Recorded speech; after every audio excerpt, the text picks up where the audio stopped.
Welcome to The Explainer. Today, we are going to break down one of the most fundamental questions in all of business: how are companies actually built?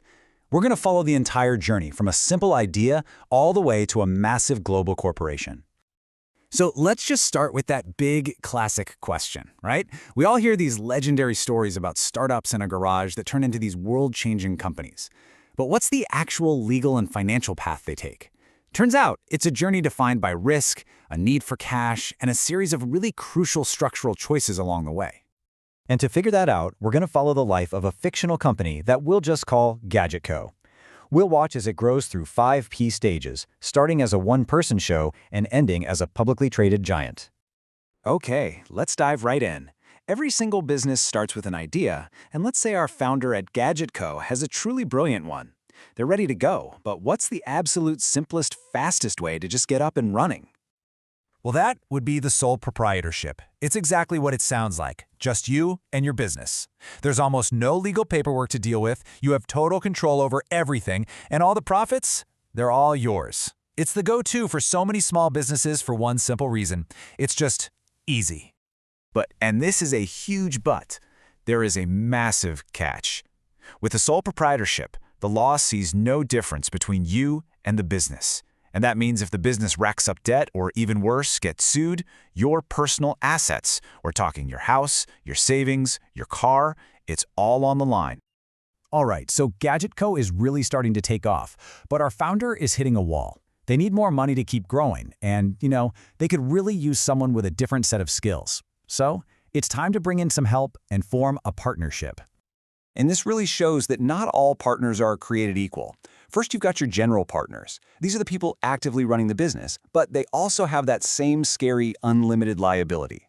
And then you have limited partners. Think of them more like investors. They put in cash, but their risk is capped at whatever they invested, and they don't get involved in the day-to-day decisions. So here's the crucial point, a really big advantage: taxes. See, unlike the corporate structure we're about to get to, partnerships have what's called pass-through taxation. The business itself pays 0 taxes. Instead, all the profits just pass through directly to the partners, and they report it on their personal tax returns. That means the money only gets taxed one time. Okay, GadgetCo is now a serious business. The problem is, the founders are losing sleep over that unlimited liability.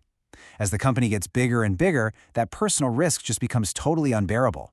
They need something stronger, a kind of legal shield. And this leads us to the corporation. And honestly, this is a total game changer.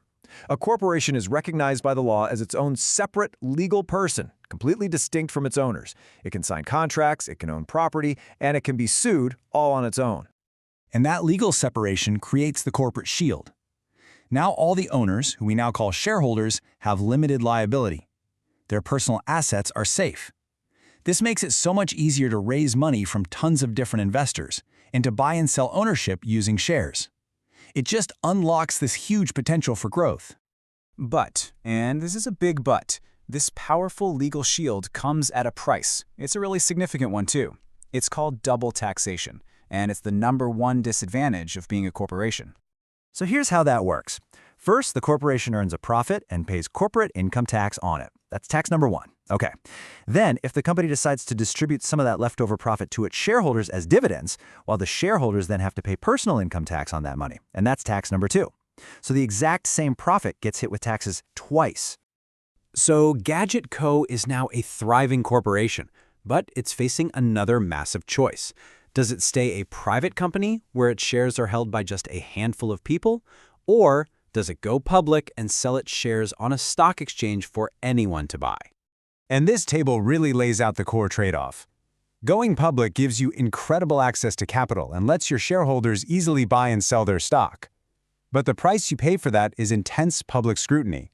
Public companies have to file these huge quarterly reports and disclose tons of information to everyone. Private companies, they get to keep their business, well, private. Now, what's really interesting here is that public doesn't always mean widely owned. Just look at L'Oreal. Even though it's a public company, more than half of its shares are held by the founding family and another big corporation, Nestle. The slice of the stock that's actually available for you and me to trade is called the free float, and in this case, it's actually less than half the company. So, GadgetCo has weighed all the options and decided, let's do it. Let's make the leap. So how does a company actually get its shares listed on a stock exchange? Well, there are three main ways to do it. The most famous path, of course, is the initial public offering, the IPO. This is where a company creates brand new shares and sells them to the public for the very first time, raising a ton of new money for growth. I mean, Tesla's journey is the perfect example of how a successful IPO can just fuel astronomical expansion. Okay, path number 2 is what's called a direct listing. Now, this is different. No new shares are created and no new money is raised for the company. Instead, existing private shares, the ones held by early employees and investors, are just listed on an exchange. As Spotify explains here, the main goal isn't to raise cash. It's to give those existing shareholders a way to sell their stock. It's all about liquidity. And finally, there's the wild card, the SPAC, which stands for Special Purpose Acquisition Company. Think of this as a kind of backdoor route to the stock market. Investors put money into a publicly traded shell company, a blank check that has no real operations. Its only purpose is to go out, find a private company, and merge with it, which instantly takes that company public. It got really popular because it can be faster than a traditional IPO.